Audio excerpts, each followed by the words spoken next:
Hakashi tarik unailar arja arpu ar kaseng BJP kalapaloi ke jiaki ban persha ke jingputut kinong trai ke ni kaseng sain perthei Garo Hills district. Hashilong ya ke ni jiaki lapalong ha office jong ke ni kaseng ya ke balaya lam do state president uba Ernest Mauri. Kani kaseng sain perthei kala Dawa badeban wengno mardor ya superintendent of police jong ka West Garo Hills district badio deputy commissioner ki beladan kti ban khenrai ka farmhouse jong vice president ke BJP Ubanat and Marak. We demand Justice! We demand removal. Justice! We demand removal of SP and DC of West Garo Hills.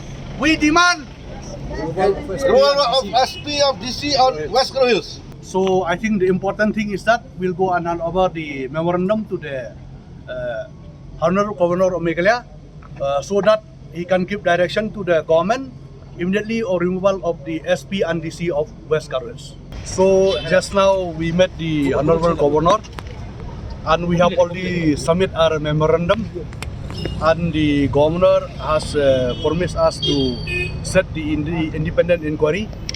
And our stand is to remove immediately the Deputy Commissioner of the West Garo Hills and the Superintendent of Police. That is our stand. So let us wait. He has already given a word to us. He will do the needful.